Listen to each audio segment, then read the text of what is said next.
Bom, boa noite, pessoal. Estamos aí, ó, com mais uma live. Hoje temos dois amigos que se dispuseram aí doar um pouquinho do seu tempo para trazer para a gente um pouquinho de informação de qualidade. Hoje nós temos aqui dois profissionais que são otorrinolaringologistas. Eles vão comentar para a gente o que que é isso, o que que esse profissional faz no dia a dia, e vocês vão entender o porquê deles estarem aqui. Primeiro, porque eles são pessoas especiais, são pessoas que se dedicam ao atendimento público também, a grande massa da população, e segundo, porque são profissionais que estão na linha de frente aí no combate a esse vírus, e a gente vai comentar um pouquinho sobre isso essa noite. O pessoal já está começando a entrar aqui e dar uma boa noite a todo mundo que tá chegando aqui na nossa live. Bom, então, primeiro, o doutor Arthur é da Bahia, né? Ele trabalha em várias cidades ali da Bahia, Salvador, Feira de Santana, e queria que ele se apresentasse aí, contasse para a gente um pouquinho dele e o que ele faz. Arthur, boa noite. Bom, pessoal, então queria agradecer o convite aí de Marcelo, um convite realmente especial. Como ele já falou, de duas pessoas especiais aqui na live de hoje. Então, eu sou o Dr. Arthur Grinfeld, aqui da Bahia. Então, a gente tem um serviço, um hospital com fundamento em otorrinolaringologia, já extensivo para cabeça e pescoço, em Feira de Santana e em Salvador. E uma vez por mês eu faço cirurgias em Recife também. Então, eu queria parabenizar Marcelo, porque, na realidade, nós três vivemos realidades diferentes, em estados diferentes. Então, eu acho que isso aí vai somar bastante nessa live de hoje. Exato, muito obrigado, Arthur. O outro amigo, colega, é o Gustavo. O Gustavo foi meu colega de turma, né? Ô, Gustavo, conta pra gente de onde você está vindo, de qual estado. Maravilha, Marcelo. Primeiro, agradecer o convite de você. É bacana demais estar com dois amigos aí, dois colegas que participaram da minha formação como médico por completo, né? Você durante a universidade, a esposa do Dr. Arthur também, que esteve comigo durante a universidade, médico otorrino também. E o Arthur na residência médica, uma parte da residência médica, inclusive me ensinando, estando sempre à frente ali, né? Um prazer imenso, eu estou aqui no estado do Mato Grosso do Sul, em Campo Grande, e a gente tem visto bastante sobre os pacientes e com relação ao Covid, e com relação a toda essa estrutura que está sendo estudada e montada, né, para esse tratamento todo. Perfeito. Olha só, eu sempre trago um pouquinho dos dados atuais recentes, né? Quando a gente começou a fazer essas lives, o Brasil estava aqui na 20ª posição em número de casos confirmados do Covid-19. Hoje nós estamos no 14º lugar. Nós temos 13 mil pacientes confirmados, quase 14 mil, 13.800, com 681 mortes. E hoje a gente teve mais de 100 mortes em 24 horas. Então, assim, é um vírus que realmente está aí, está chegando muito próximo. Aqui em Barretos a gente já tem 6 casos confirmados da doença. E a gente gostaria de saber um pouquinho da região de cada um. Como está aí o estado da Bahia, Arthur? Como está Campo Grande? Gustavo, conta um pouquinho para a gente como está o cenário do ambiente, principalmente o ambiente público, né? Porque o ambiente privado foi reduzido bastante. Como que está o ambiente público aí, o Arthur, do tratamento dos pacientes? Pois é, então, o caso aqui, na realidade, ele talvez, pelo fato de ser um estado um pouco mais quente, né, e o vírus tem aí realmente um fator que talvez a gente não esteja tendo uma certa exposição, então os números são um pouquinho diferentes, tá? Então, hoje aqui na Bahia, a gente tem em torno de 14 óbitos, né, já confirmados pelo Covid. Então, hoje, com 462 casos somados aí na Bahia. Então, em Feira de Santana, foi uma cidade muito interessante, assim, sabe, Marcelo e Gustavo, porque a gente conseguiu praticamente o caso zero. Então, o paciente zero, a gente conseguiu, assim, identificar. né? Então, foi muito interessante. Então, foram pessoas... Eu me lembro no início que hoje se tornou a pandemia, se falava muito que era uma doença de classe econômica, né? A, de classe realmente um pouco mais privilegiada. E realmente bateu com o que aconteceu por aqui, que foi realmente uma família que voltou de férias da Itália, e aí se teve a notícia, foi que se começou a propagar aí a notícia aqui da parte do Covid, do novo Covid, né? Do novo coronavírus, o Covid-19. Então, você comentou um negócio bem interessante, né? O caso zero. O que é o caso zero? Por que é importante, né, a gente ter conhecimento do caso zero? É bacana que a partir do caso zero, quando você consegue identificar isso aí, né? Então fica muito mais fácil da gente traçar, na realidade, um perfil epidemiológico, né? Se é mulher, se é homem, né? A faixa etária. Então tudo isso, a classe econômica, né? Tudo isso se torna então um motivo para que a gente consiga pesquisar tudo em volta, como que foi, em qual lugar se foi. Então, assim, fica muito interessante saber, né? Hoje em dia, a gente já não tem essa, pelo menos aqui, a gente já não tem a denotação, essa conotação de ser um problema só, né, da classe privilegiada. A gente já está vendo realmente aí a transmissão entre todas as classes. Inclusive, aqui em Feira de Santana, hoje eu estou falando, pessoal, com vocês de Feira de Santana, mas acabei de chegar de Salvador, lá do nosso serviço em Salvador. Então, aqui em Feira de Santana, eu tenho conhecimento, a gente pôde acompanhar de perto pessoas no seu dia a dia, conhecidas nossas, né, de muito próximo, e que traçaram um perfil diário do que aconteceu até o 14º, 15º dia. Então, foi interessante que todo dia, através de um grupo de WhatsApp, a gente se comunicava com essas pessoas e eles diziam, olha, hoje eu senti, então, a dispneia ficou mais forte, hoje eu estou sentindo uma sensação, a tosse, aquela tosse realmente é um pouco mais incontrolável, né? Então, foi interessante, tem sido interessante e a gente está podendo acompanhar esse dia a dia.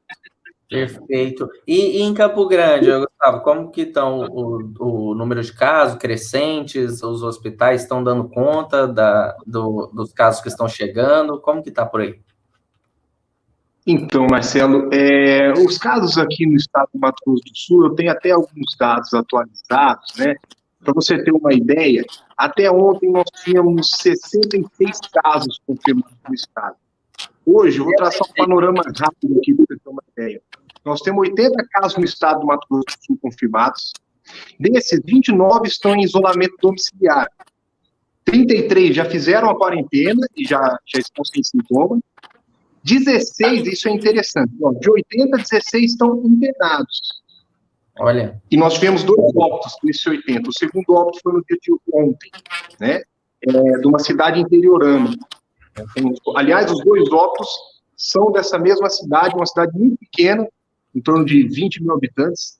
E desses 16 internados, eu tenho aqui o dado da Secretaria do Governo do Estado, 5 estão em leitos públicos e 11 estão em leitos privados. Então, de 80 casos, 16 estão internados. Então, 16 são casos mais graves, né?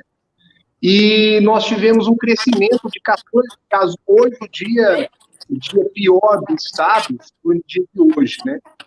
E aqui, a preocupação que o Arthur falou, de fato, ali, da mesma região, não sei se por conta de ser uma região mais quente, isso os estudos vão acabar relatando para nós no futuro, acredito eu, se for essa condição precipitada ou não, mas os casos também não se alastraram de uma forma rápida, né? E a gente espera que ele continue nessa tendência de não muitos casos internados dentro do estado, não muitos óbitos, né? Poucos casos avançando.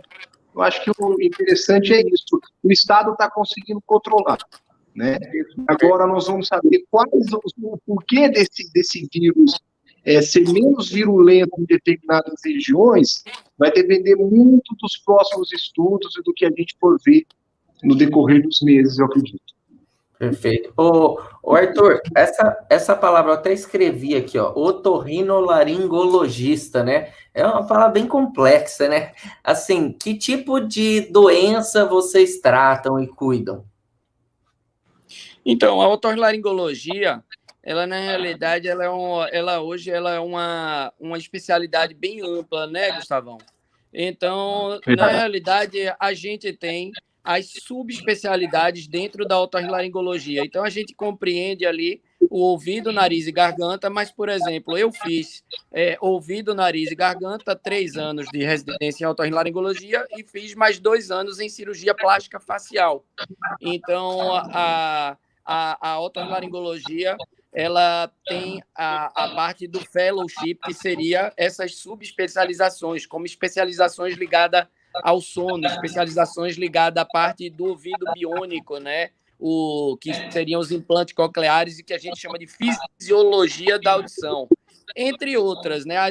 A parte de voz também hoje é muito ampla, entendeu, Marcelo? Então, na realidade, você pode escolher uma sub ou uma supra especialização, como muita gente gosta de falar, né? E a gente pode se dedicar de forma ampla ao estudo aí do ouvido, do nariz e da garganta, e por isso a gente está exatamente nessa linha de frente, onde a gente está para receber, muitas vezes, esses pacientes, né, que já estão realmente infectados pelo Covid.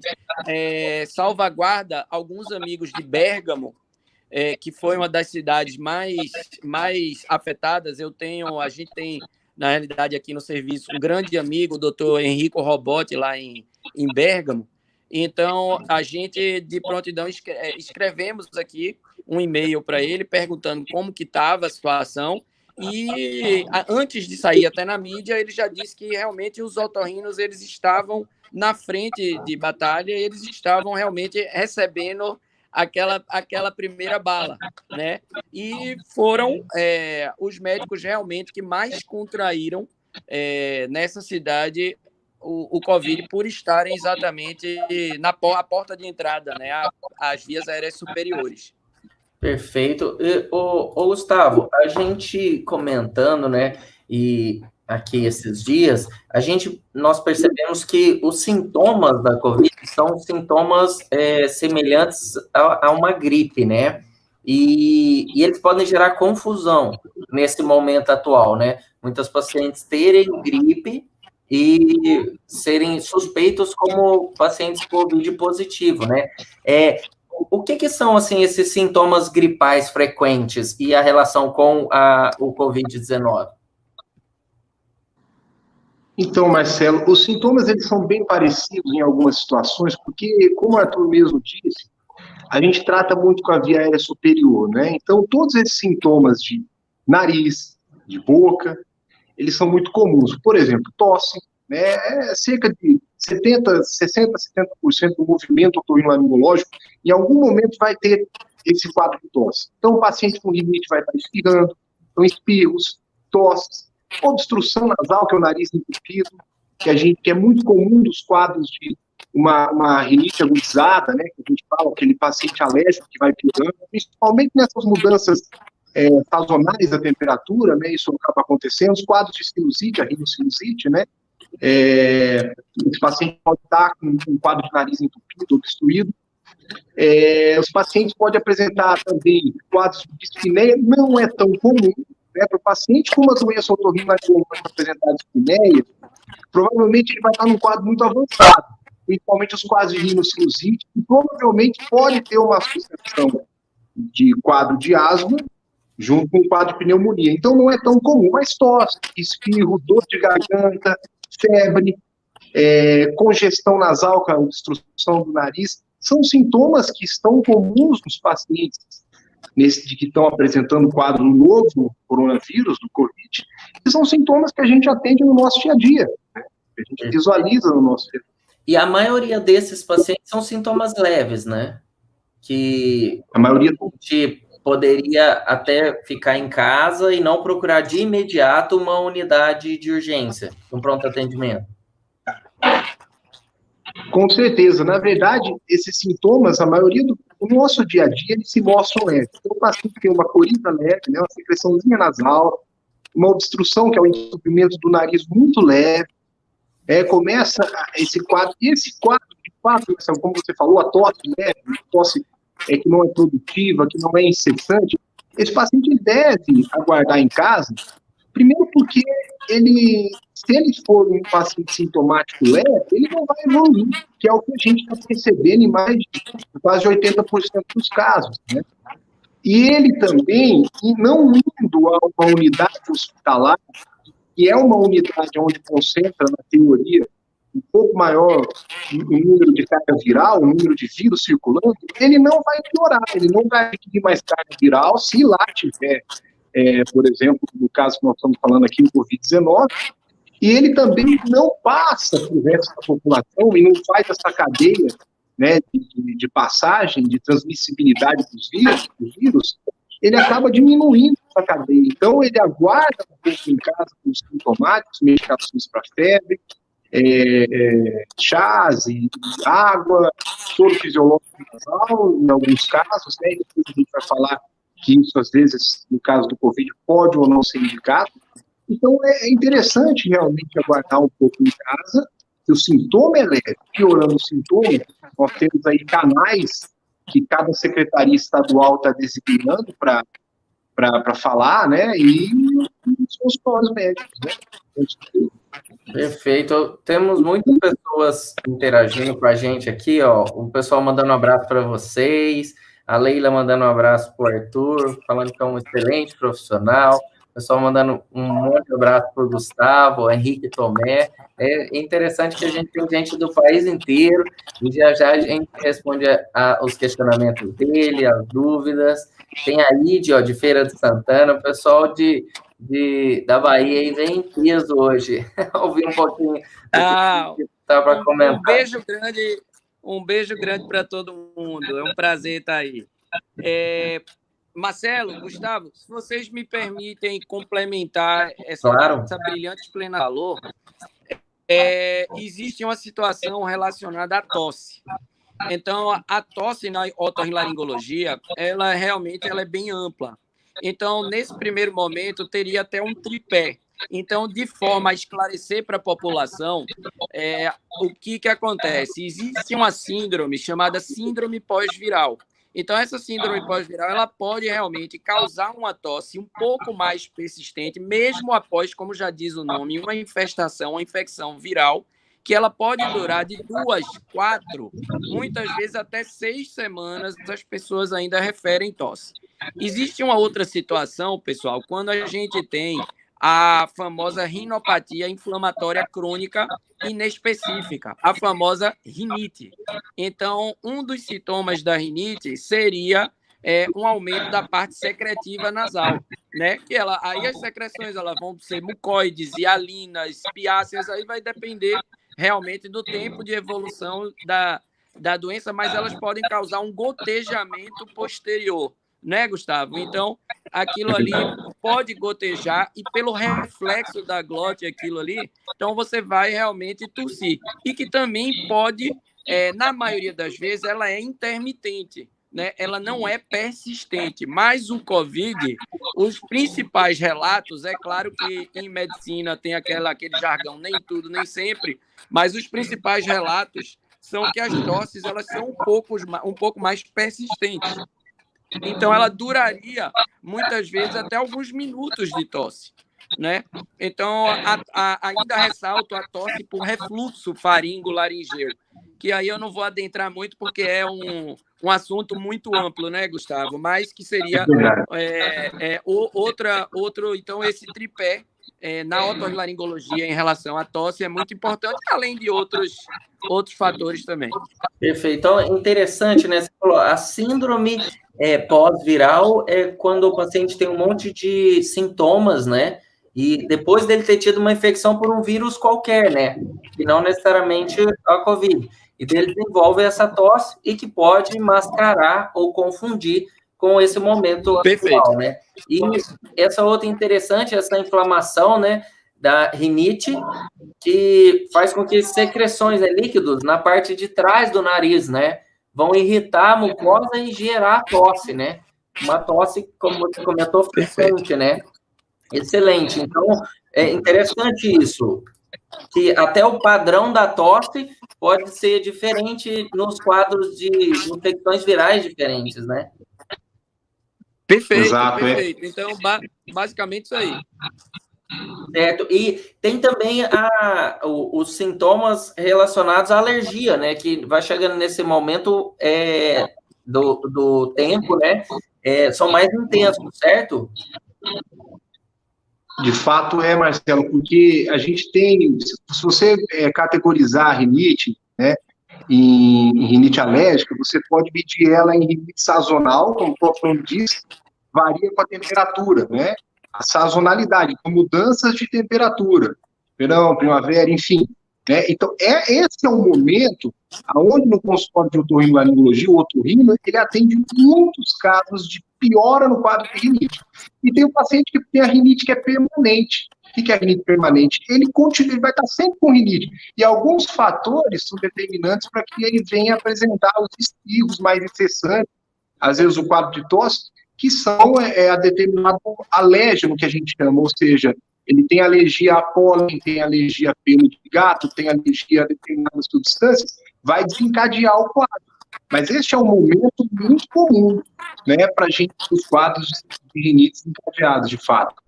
Perfeito. E já que nós estamos falando dos sinais e sintomas, né, isso que o paciente refere, tem um sintoma muito interessante, né, que é chamado de anosmia, não é isso?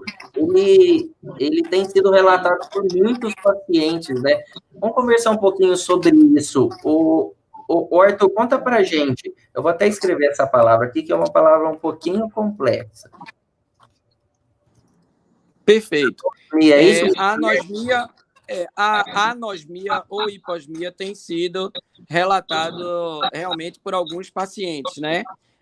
Inclusive profissionais da área de saúde com que contraíram o Covid-19 relataram para mim também, tá? Me pediram algumas opiniões. Então, na realidade, pessoal, a gente tem que lembrar que qualquer inflamação ou infecção da mucosa nasal, por uma rinopatia inflamatória, por uma rinopatia alérgica que não deixa de causar um estado inflamatório na mucosa, uma sinusopatia, uma rinocinusopatia. Então, são estados, inclusive, até problemas anatômicos, como os desvios de septo, conchas médias nasais bulhosas, entre outros, podem causar também a hiposmia ou a anosmia. Existe, então, uma doença crônica, que a gente chama de rinocinusite crônica, né? Então, a polipose causa anosmia. Então, a gente tem que lembrar, geralmente, infecções e inflamações virais, elas podem, de forma geral, pelo rinovírus, né? Pelo vírus sincicial, o próprio influenza, parainfluenza, podem causar anosmia ou hiposmia, né? Somado a problemas neurológicos também. Certo. E, na verdade, a anosmia é quando ele perde totalmente o olfato, o cheiro. O cheiro, né? Então, quando a hiposmia, exato, a hiposmia ele perde parcialmente. A hiposmia é até mais comum que a anosmia, muito mais, né? Porque você vai concordar. Perfeito. Que nós pegarmos casos de hiposmia, né, que é parcial, é muito mais comum que a perda total do olfato, né? E é interessante, porque a gente tem uma relação, né, o gosto dos alimentos com o olfato, deve ser uma sensação bem ruim, né, durante a infecção. Perfeito. Sim. Não, na verdade, quando o Marcelo falou isso, e geralmente, que, como o Arthur falou bastante, falou de uma forma importante dessa questão da anosmia, em alguns casos ela vem acompanhada também da perda parcial, geralmente não é total, mas a perda parcial do paladar, né? Então, por isso que alguns casos de anosmia, eu vi aqui 2 trabalhos, agora é complicado falar em trabalho, porque geralmente não é ensaio clínico, não é, né? É complicado, são muito... Mas os trabalhos franceses e um trabalho do Reino Unido, da França, que foram os mais substanciais para falar de anosmia, eles colocaram, inclusive, como queixa única do paciente. Olha que interessante. A anosmia, eles tiveram quase 30% num trabalho francês, quase 30% dos pacientes como queixa única. Então, a Sociedade Brasileira de Otorrino, numa orientação, num formato editorial, mandou para nós, mandou essas orientações de que o paciente chegar com anosmia, aí vem uma situação importante, sem obstrução nasal, sem nariz entupido, porque como o Arthur falou, a anosmia geralmente ela ocorre porque existe uma obstrução ali, né, no teto da fossa nasal, né, que é na região etimoidal, teto etimoidal. E aí que ficam os receptores para o cheiro. E aí você não consegue que o cheiro vá até o olfatório, que é na parte inferior do cérebro, e aí você não sente, mas geralmente ele vem no nosso dia a dia acompanhado de entupimento nasal, para a população entender melhor que é a obstrução nasal. Nos pacientes com Covid-19, nesses poucos relatos que a gente viu aí, os pacientes estão sem obstrução nasal. É óbvio que podem vir com obstrução nasal, porque é um quadro viral, mas a maioria veio sem obstrução, então apenas com anosmia, tosse também pode vir, enfim. Perfeito. E interessante isso, porque é uma alteração, se nós falarmos assim grosseiramente, no tapetinho de dentro do nariz, né? Que essa alteração diz que é uma mucosa, né? Que faz com que não passe para o cérebro o sinal que daria, então, essa sensação do olfato, né? Interessante isso. E eu vi, assim, na parte oncológica, que a gente tem percebido alguns casos de dores abdominais simulando o COVID, e a paciente pode até não ter sintomas respiratórios, assim, intensos, né? Porque essas línguas, esses gânglios que a gente tem por todo o corpo, inflamam na barriga também, e a pessoa pode desenvolver dor. Interessante isso, né? Que tem várias formas de apresentação da doença. E a gente estava acostumado com isso. Eu gostaria, inclusive... Gustavo, eu gostaria, inclusive, de aprender um pouco com o Marcelo a visão do oncologista disso tudo. Alguns sinais e sintomas para que a gente possa, porque muitas vezes na otorrinolaringologia a gente também lida com alguns tumores, né? Então, são pacientes que muitas vezes no tratamento de alguns tumores desenvolvem alguma sensibilidade ali de vias aéreas superiores. Muitas vezes, alguns tipos de tumores, eles causam uma diminuição do clearance, né, da mucosa, a mucosa fica ressecada, são pacientes que ficam susceptíveis até pela parte de imunidade, né, da queda da imunidade. Então, eu queria saber a visão do oncologista e alguns sinais e sintomas em sua especialidade, Marcelo. Perfeito.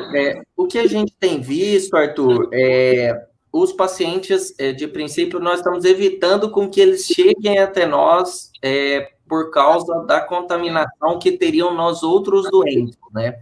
Então, na verdade, nós estamos isolando os pacientes por fora do hospital, que são recomendações internacionais, tentando manter, claro que é difícil, mas um ambiente COVID-free, para que esses pacientes não façam a transmissão para outros doentes, e a gente sabe que esses pacientes em tratamento, eles são pacientes imunossuprimidos, né, que entra dentro dessa população de risco, que a gente já comentou aqui, que inclui também os pacientes acima de 65 anos, os pacientes diabéticos, os pacientes hipertensos, o que tem alguma doença pulmonar ou doença cardíaca, né? Então, o que nós temos visto, esses sintomas abdominais são descrições dos locais que nós temos visto, que passaram pela doença primeiro, então, bastante na China, na Itália, através desses artigos científicos, e das discussões que nós estamos tendo com esses médicos, que nós não, iguais, semelhantes a que estamos fazendo aqui, nós estamos fazendo com a comunidade científica da oncologia, né? Mas mais de 80% a 90% dos pacientes são esses sintomas respiratórios, sintomas gripais mesmo, de via aérea superior. Quando a gente fala do tratamento oncológico em si, geralmente está associado a uma sequela do tratamento, né, ou do crescimento da doença, e que algumas vezes tem que ser feito a retirada, né, de segmentos do nariz, da garganta. Então, é mais nesse sentido mesmo que a gente tem percebido, né? Agora, Arthur, interessante, eu queria saber um pouquinho da opinião de vocês, porque a gente tem visto que nos locais onde se estão fazendo teste massivamente, testando todo mundo, a gente vê aí até 20% dos profissionais da área da saúde, né, sendo contaminados, apesar do tentar o uso excessivo dos equipamentos pessoais de proteção, né? Então, assim, vocês têm visto isso aí, Arthur? Como que está a parte de EPI para o profissional, não só o médico, mas a equipe toda de enfermagem, fisioterapia, a equipe do suporte todo? O que você tem visto aí? Perfeito, Marcelo. Eu acho que todos nós assistimos, né, uma corrida em busca dos EPIs. E aqui não foi diferente. Então, como é uma coisa muito nova, a gente realmente se preocupou rapidamente em adquirir o máximo possível, realmente com a sobra grande. A gente tem pecado aqui nos nossos serviços por excesso.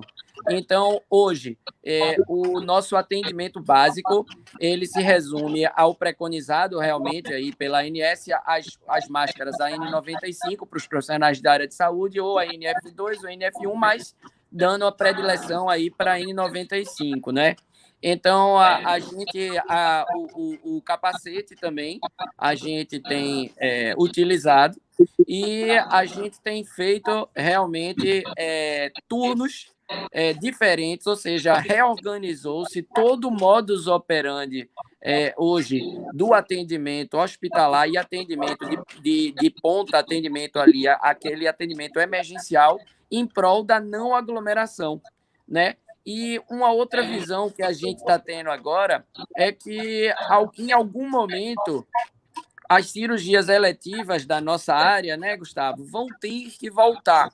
Então, a gente está aprendendo um pouco de como a gente pode proteger o nosso público e nos proteger e a todos envolvidos ali no centro cirúrgico em prol das cirurgias de vias aéreas superiores, como cabeça e pescoço, otorrino, crânio maxilo, buco maxilo.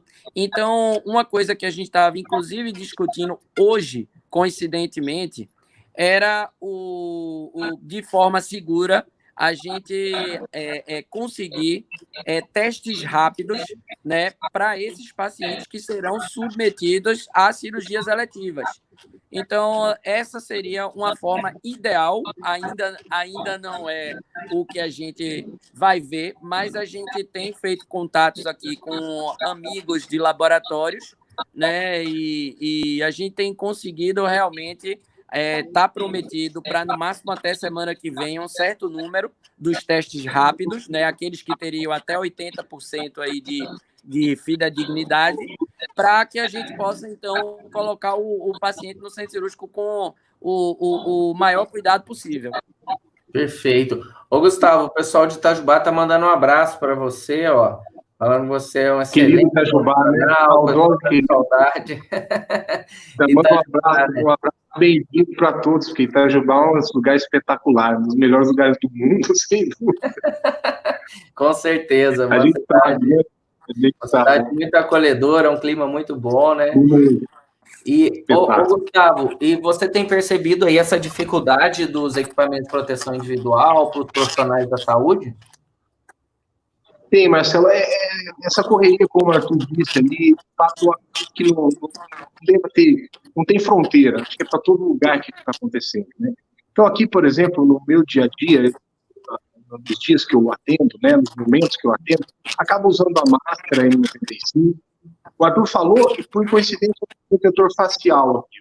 Esse é um protetor facial que a gente coloca desse jeito, que ele protege contra as gotículas, né? Então, ele dá uma proteção a mais para o profissional de saúde, e nos noticiários acaba que a população consegue visualizar isso, é para permitir para diminuir essa intensidade da carga viral que o paciente pode expelir até no próprio médico também, né? E o avental inteiro que a gente tem conseguido aqui, a gente tem usado. Em alguns casos, eu estou usando luva, né? Eu coloco uma luva, depois coloco outra luva. Então, 2 luvas, né, que está sendo preconizado também. E eu tenho usado touca em alguns momentos, né, dependendo da situação, aonde a gente vai, enfim. Mas é complicado, porque, por exemplo, agora eu tentei visualizar algum local que estava vendendo máscara, que está acabando, né, a máscara 95, e liguei todos os locais de Campo Grande, tem muitas casas cirúrgicas, né, e nenhuma tinha. Então, nenhuma tinha máscara cirúrgica comum para a população. E então, quando vocês vão fazer uma cirurgia, vocês que estão em contato com a via aérea superior, muito próximo, vocês utilizam a N95, né? Que é aquela que tem partículas, que retém partículas menores, né? Diferente da máscara cirúrgica branca convencional. Exato. Então, pode complementar. Mas, de fato, eu ia falar que a gente pode usar tanto a máscara cirúrgica ou a N95, né? Tem serviços que tem a N95, tem serviços que tem a máscara cirúrgica, quando é mais próximo do paciente, poderia usar a N95, né? Mas o ideal é a N95, a gente sabe que é, de fato, né?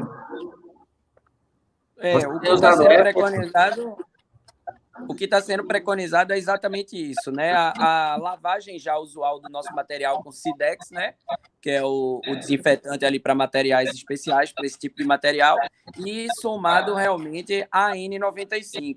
Então, antigamente, na era pré-Covid, vamos dizer assim, realmente as máscaras cirúrgicas, a nossa sociedade mãe, a BORL, até quero parabenizar aí o nosso presidente, né, Geraldo Druck Santana, e que realmente tem feito a gente tem percebido uma excelente gestão, né, Gustavo?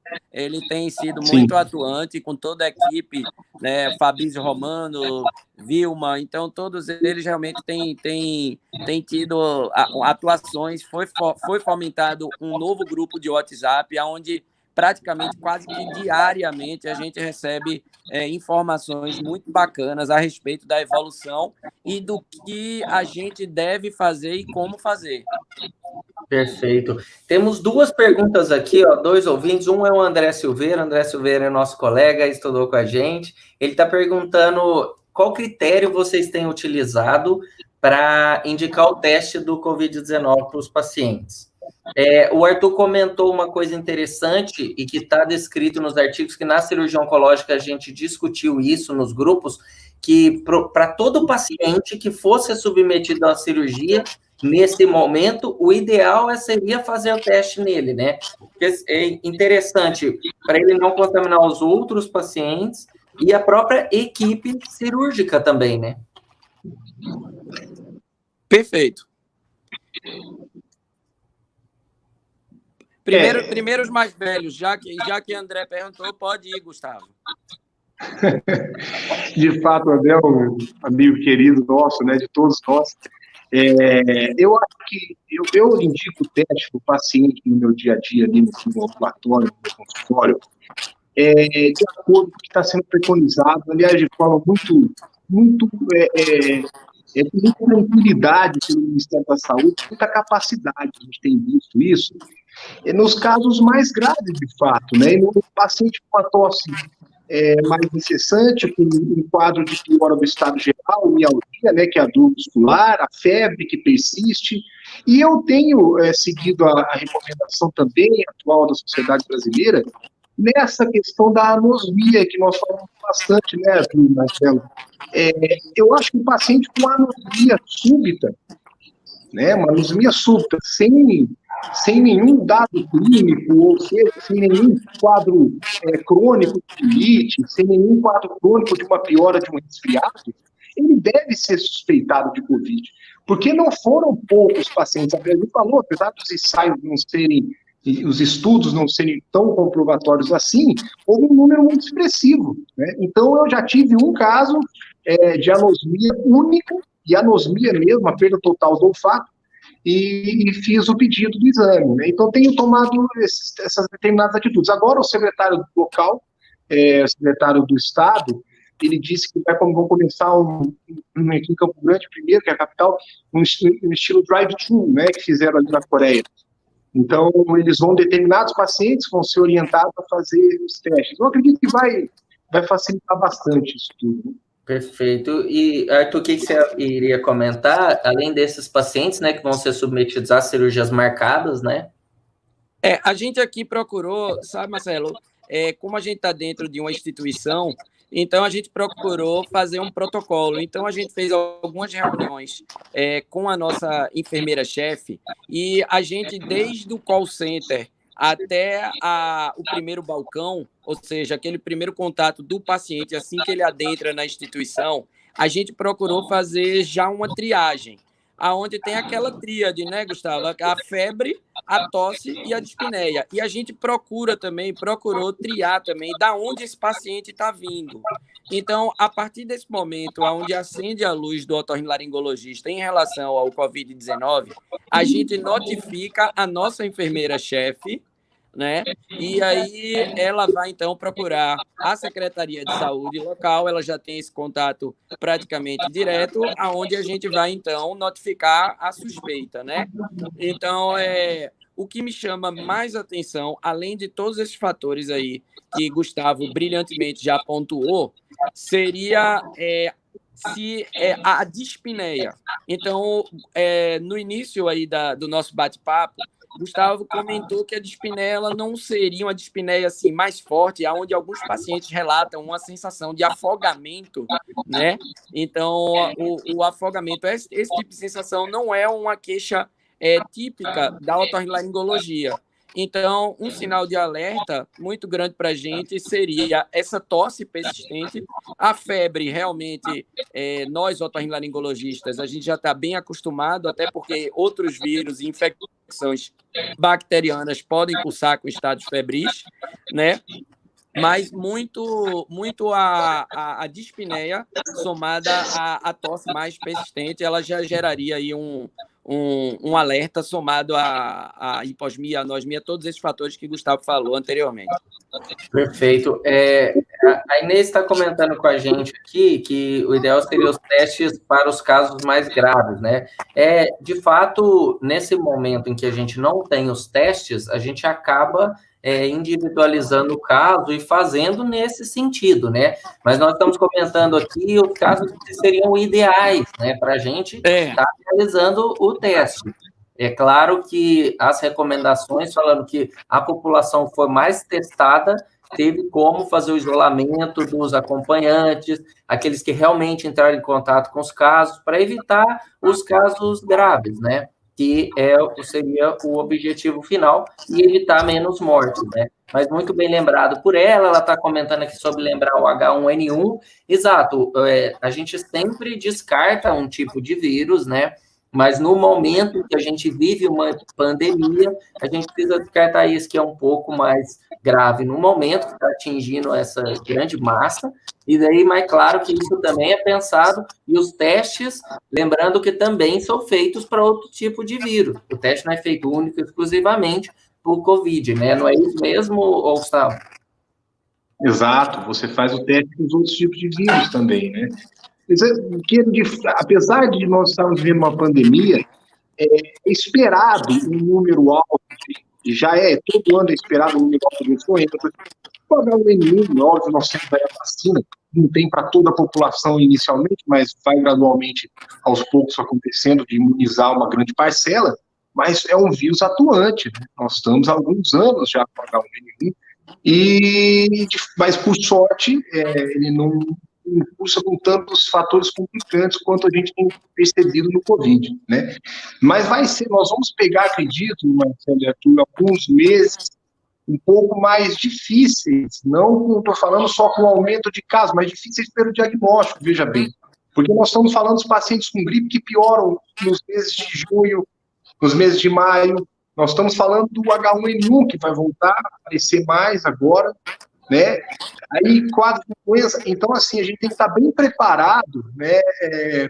Tanto na prática quanto na teoria, para saber orientar bem o paciente e saber qual o momento certo de fazer um teste, de fazer determinada medicação, de internar, né? Está servindo bem esse momento de toda a estrutura que está se montando para o Covid, para a gente poder estar dando uma atualização muito boa para a população e para os profissionais de saúde. Isso vai facilitar, acredito, o diagnóstico geral, até o diagnóstico diferencial também. Perfeito. Tem uns comentários aqui, algumas perguntas relacionadas ao EPI com o pessoal que trabalha, né? Os profissionais da área da saúde, né? A Célia aqui está perguntando se ela tiver em contato com algum paciente, mesmo que ela esteja usando o equipamento, se ela teria que isolar de todos, né? A outra está perguntando a respeito da máscara N95, quantas cirurgias a gente poderia utilizar a mesma máscara. E a Karina, que é a própria pessoal do Câncer de Barreto, ela fala que ela está em contato com o doente e ela fica preocupada se ela não estiver usando algum equipamento de EPI, né? De princípio, eu não sei como que vocês estão fazendo, mas a gente tem seguido a orientação da CCIH, né, a Comissão de Controle de Infecção Hospitalar, de cada hospital, e tentando isolar esses pacientes, e se o paciente tem algum sintoma, realmente a equipe que vai atendê-lo precisa de verdade estar com algum EPI, né?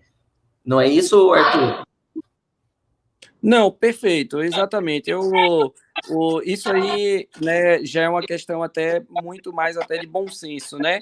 Então, bom senso na medicina, ele é primordial. Então, eu acho que por uma questão de segurança, pessoal, o EPI preconizado e parece realmente ser efetivo, né? Aqui no nosso hospital, na realidade, a gente não teria esse tipo de internação. Nós teríamos até, como otorrinolaringologistas, pouco contato com esse tipo. A gente estaria mais ligado naquela frente de batalha, a gente estaria na primeira trincheira, né, Gustavo? A gente estaria ali, Exato. A gente seria como se fosse o soldado ali da frente para receber, que recebe o inimigo. Então, assim, de forma muito prática, sabe, Marcelo, o que é que a gente tem feito? Eu utilizo pessoalmente a N95, Então, a gente tem, a partir dos estudos, e a gente foi acompanhando isso nos grupos, claro que você tem que triar muito bem os grupos que você acompanha em relação a esse dia a dia, né? Do Covid-19, mas a N95, ela pode ser ela é autoclavável. Então, geralmente, uma vez por semana, a gente tem recolhido, tá? E a gente tem reutilizado ela no máximo de 2 a 3 semanas. É claro que isso vai valer do uso de cada um, vai valer se você atende um paciente, né, ou 2 pacientes, é uma situação. Se você atende então, isso vai variar bastante do uso de cada EPI, do uso que você faz de cada EPI. Certo. E você tem algum cuidado para lavar a N95? Algum produto especial? Gustavo? Não, eu acredito que, como o Arthur falou, você põe a N95 podendo ser autoclavável, né? A gente fica mais tranquilo nesse sentido. Agora, eu, por exemplo, para ter uma durabilidade maior, eu uso a N95 e a máscara cirúrgica na frente dela. Então, a N95 é a máscara cirúrgica. Com isso, você tem uma menor propagação viral na máscara ali, né? Você consegue reter um pouco mais e aumentar a durabilidade dela. Eu acho que é uma situação interessante que alguns colegas, e é óbvio, né, que isso não é tão comum, não é tão simples assim, pela falta dos EPIs que a gente está falando. Mas podendo utilizar uma máscara cirúrgica na frente da N95, de acordo com os colegas, do que a gente tem debatido, o nosso colega Dr. Marcos Soares falou numa live anterior a essa, né, dessa questão, que é interessante, eu acho que é bem válido. Perfeito. E claro, nós tentamos sempre utilizar o máximo de EPI possível naquele paciente que a gente considera com alta possibilidade de ter algum alguma infecção viral, no caso em especial, a gente tem falado bastante aqui da Covid, né? Mas a gente lembra também sempre dos outros tipos de infecções que pode transmitir profissional de saúde, né?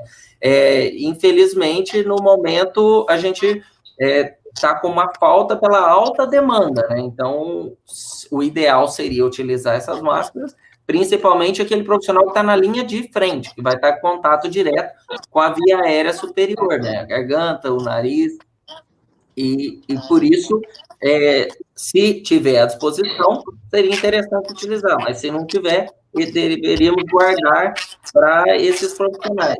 Mesmo porque a gente ainda não está no pico da doença, né? Acredita-se que quando estiver no pico da doença, realmente esses EPIs vão fazer diferença e não pode faltar nesse momento, né? Não é isso, Arthur? Eu acho que Gustavo falou uma parte muito interessante aí, puxando para a parte climática, né? Então, como a gente ainda não está no pico, e como diria o poeta, são as águas de março fechando o verão, né, Marcelo?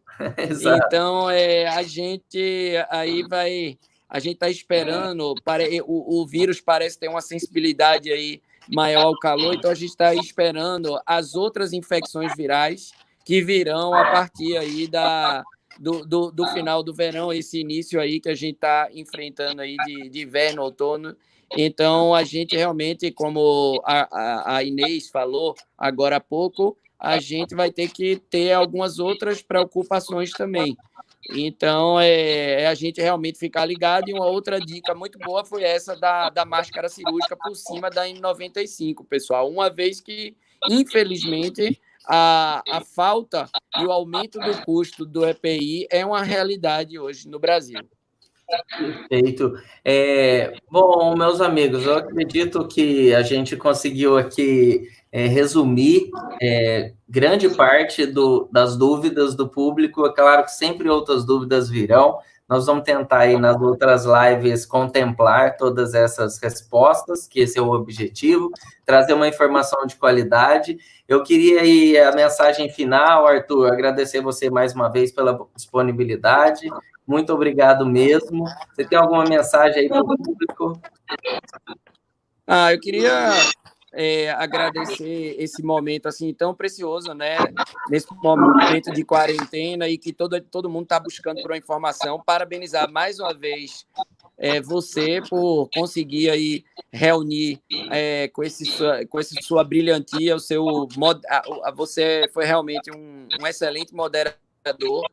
E dar um forte abraço virtual, né, à distância em vocês dois. Estamos aí para isso. Qualquer dúvida pode me chamar no direct, Dr. Arthur Greenfeld, né? Perfeito. Arthur, muito obrigado mesmo. Manda um abraço para a Carol. E tamo junto. A gente tendo qualquer dúvida, nós vamos com certeza consultá-lo aí por aí. A gente pode ver que você é um médico muito bem querido, várias pessoas mandando um abraço, agradecendo pela sua participação. Ô, Gustavo, meu amigo, muito obrigado. Quer deixar uma mensagem final aí? O pessoal de Itajubá lembrando muito bem de você, o tempo que você ficou por lá, né? Agora está aí um pouco distante, mas é sempre bom voltar lá, né? E ver a cidade crescendo e rever os amigos. Lá é o local que a gente fez muitos amigos, né? Quer deixar uma mensagem final para a gente? Sim, poxa, Marcelo, primeiro agradecer vocês dois, né? É um espetáculo ver colegas aí, como você e o Arthur, que são referências do que estão fazendo, né? Que buscaram, a gente que conviveu desde o início, eu com você na faculdade, o Arthur na residência, vocês estão como referências nas áreas que vocês atuam, isso é muito bacana. Eu fico muito feliz, né, de estar com vocês aqui batendo esse papo. Eu acho que a orientação que a gente pode deixar para a população, primeiro é passar calma, né? Porque no desespero a gente não chega a lugar nenhum. Isso é um fato, né? E hoje, como a gente está muito bem orientado com todos esses sinais e sintomas dessa pandemia que a gente está visualizando, as pessoas conseguem muito bem se locomover. Eu acho que os estados estão fazendo um trabalho muito bom, o Ministério da Saúde, o âmbito federal, enfim, calma, né? Paciência, se informar bem, se a fonte que você está visualizando é positiva, esquecer um pouco de fake news, porque isso atrapalha um pouco a ideia e até a sua própria evolução, né? Como ser humano, que é ruim até para os profissionais de saúde. E muita calma, né? Quem puder ficar em casa, a população de risco, de fato, tem que ficar, os idosos. É isso, agradecer muito vocês dois aí, são amigos queridos e foi uma participação muito bacana. E eu também estou à disposição aqui em Campo Grande, no Mato Grosso do Sul, a nossa equipe está à disposição também. Muito obrigado, um grande abraço. É isso, muito obrigado a vocês. Forte abraço. O Gustavo falou muito bem aí, calma, paciência, essa pandemia vai passar e tomara que a gente passe aí com menos sequelas para toda a população, né? Convidar aí o pessoal, amanhã a gente vai ter uma live interessante com um amigo nosso, médico, cirurgião, ginecologista oncológico do Canadá. Ele vai conversar com a gente de lá e vai contar como que está o aspecto de lá. E no final da live a gente vai fazer um sorteio de um livro. Então, amanhã, quem puder participar vai estar podendo concorrer a um livro aí, tá bom? Boa noite a todo mundo. Foi um prazer. Muito obrigado pela participação de todos aí. Até amanhã. Um grande abraço. Obrigado, meus amigos.